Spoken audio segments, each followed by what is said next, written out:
Note कर लिए। तो अब आप फ्रिक्शन भी लिख सकते हैं। जो फ्रिक्शन फोर्स होगा, फ्रिक्शन फोर्स वो म्यू एन है, और एन का मान आप रख सकते हैं म्यू एन की जगह पर M G minus F sine theta, इस तरह से रख सकते हैं।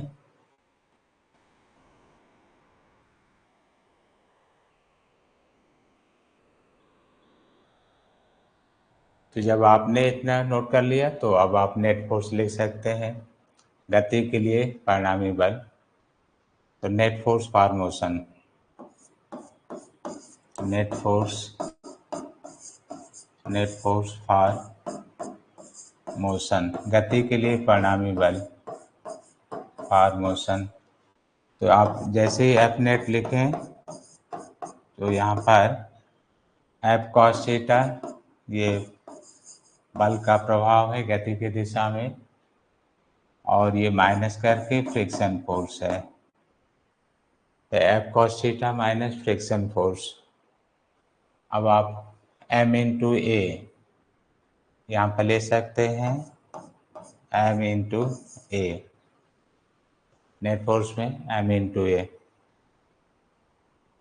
अब फ्रिक्शन फोर्स का मान आप यहाँ रख भी सकते हैं। तो एफ कॉस थीटा मान अगर आप रखना चाहें तो देख लें, ये आया है mu in bracket M G minus F sine theta, F sine theta.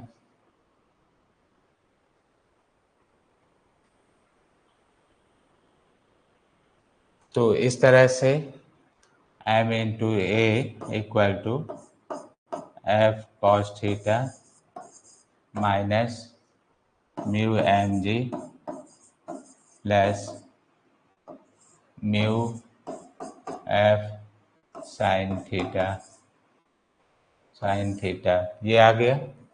अब आप नेट फोर्स इस कंडीशन में अगर डैश मान लें, और पहले देख लीजिए जो बोर्ड पर लिखा है, नेट फोर्स यहाँ भी लिखा है, देखिए ये नेट फोर्स है। तो इसमें ये दोनों माइनस हो रहे हैं, यहाँ पर ये प्लस लिखा है, इसमें केवल ये माइनस हो रहा है, जबकि ये इसको सपोर्ट में आया है। अर्थात जो सेकेंड केस में नेट फोर्स है या एक्सलेशन है, अगर आप तुलना करें तो पहले से ज़्यादा है। आप तुलना कर सकते हैं, इसको भी देख सकते हैं फर्स्ट इक्वेशन। तो ध्यान दीजिए यहाँ पर जो नेट फोर्स है वो कम है, क्योंकि ये दोनों ही ऐड हो गए हैं, माइनस भी है। और यहाँ पर सिर्फ जो है ये माइनस होगा, ये प्लस हो जाएगा, जैसा कि हम देख कर चुके हैं। तो ये केस है पुलिंग, और इससे पहले था ये पुशिंग, पुशिंग और ये पुलिंग। तो आप कंफर्म हो गया इसमें कि किसी ब्लॉक को रफ सरफेस पर बताइए खींचना आसान है या धक्का देना आसान है। तो कंफर्म हो रहा होगा, इसको पुल करना आसान होगा बजाय कि पुश करना। पुश करने की तुलना में पुल करना आसान होगा, ये सही तरीका होगा। तो यहाँ से आप इसको नोट कर सकते हैं, पुल करना, धक्का देना आसान होगा। नोट कर लीजिए।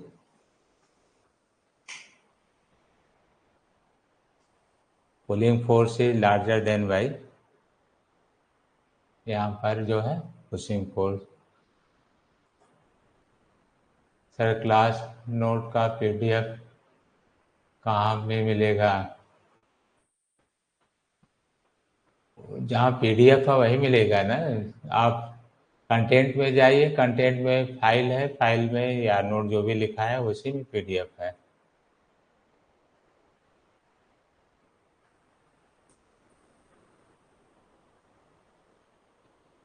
सैनी, विनय, सतीश, मंजू, अंकित,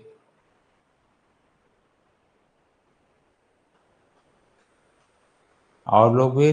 क्या पीडीएफ में कोई प्रॉब्लम नहीं? कभी नेट की प्रॉब्लम होती है, सुन लीजिए। जैसे एक दो पॉइंट आप ध्यान दें, जैसे पीडीएफ वगैरह जो है काफ़ी हैवी एप्लीकेशन अगर हो जाता है तो आपका अगर नेट प्रॉब्लम है तो नहीं ओपन होगा। जैसे कुछ लोग पूछ रहे थे क्लास में कि जो पीडीएफ है ओपन नहीं हो रहा है, तो हम भी ओपन कर रहे थे, नहीं हो रहा था। घर पर आए, चूँकि यहाँ नेट है, ओपन हो गया। तो जहाँ पर 50-60 पन्ने हों, लंबे एप्लीकेशन हो, वो नेट होगा तभी ओपन होगा। दूसरा, एप्लीकेशन कंटिन्यू वो सिमिलर नहीं चलता है, कोई भी एप्लीकेशन हो, चूँकि ये ऑनलाइन सिस्टम की एक कमी भी है। जो नेटवर्क जो है प्रॉब्लम रहती है, तो कोई भी टॉपिक आपको अचानक कभी-कभी नहीं दिखेगा, तो आप समझते हैं कि कहाँ चला गया। वो फिर अगले 1-2 घंटे बाद वो अपीयर होता है। तो ऐसा कभी-कभी हो जाता है, तो इसको समझ लें, जो टॉपिक कभी नहीं दिख रहा है किसी वजह से, तो वो फिर शो होता है। क्लास कभी-कभी पूरा नहीं, क्लासे नहीं दिखता है, फिर आपको 1-2 घंटे बाद वो क्लियर हो जाता है। तो इसको हम रब कर रहे हैं। रिजल्ट क्या मिला, तो रिजल्ट आप लिख सकते हैं, नोट करके रिजल्ट। किसी ब्लॉक को धक्का देने के बजाय खींचना आसान होता है। Pulling is better than by pushing force. Pulling is better than by pushing force. किसी ब्लॉक को धक्का देकर आगे बढ़ाने के बजाय खींचकर आगे ले जाना सरल या आसान होता है। तो रिजल्ट में ये हम लिख दे रहे हैं कि एफ डैश जो नेट फोर्स है greater than by F net. F net ये जो है पुशिंग फोर्स था, यहाँ पर पुशिंग, और ये था पुलिंग। तो इस तरह से आप इनको तैयार कर सकते हैं। इन पर जो प्रॉब्लम होंगे, कोई वैल्यू दिया होगा, रख दीजिए, सॉल्व हो जाता है। चलिए नेक्स्ट टॉपिक आगे बढ़ाते हैं। अब प्रॉब्लम आपको इसी पर जैसे वर्क से जोड़ दे रहे हैं। वर्क है, पावर है। जैसे आप एक ज्ञात कर लेते हैं, जैसे मान लीजिए आपको पावर ज्ञात करना हो। पावर कि फ्रिक्शन के अगेंस्ट हमने कितना पावर अप्लाई किया है। तो power used against friction for motion with constant velocity या कांस्टेंट एक्सीलरेशन, ऐसा कुछ आ सकता है। तो पावर जो है अगेंस्ट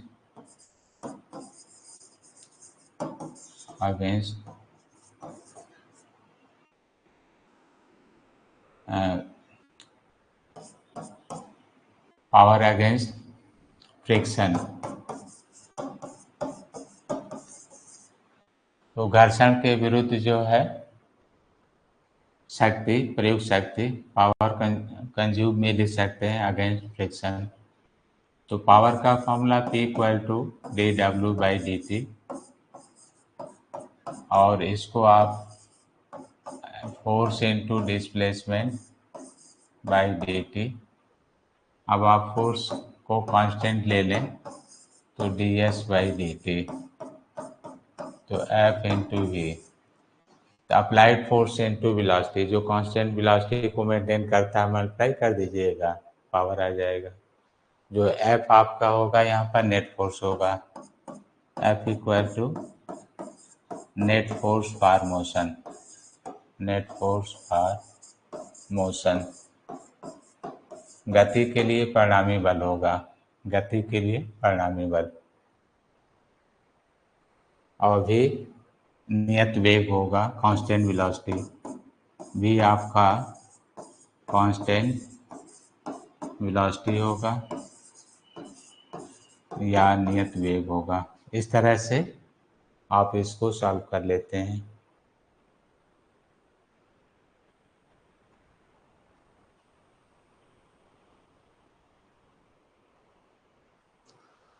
जैसे अभी आपने नेट फोर्स सॉल्व किया था और कह दें कि कोई ब्लॉक फ्रिक्शन के अगेंस्ट कांस्टेंट वेलोसिटी से मूव कर रहा है। जैसे ये कोई ब्लॉक हो गया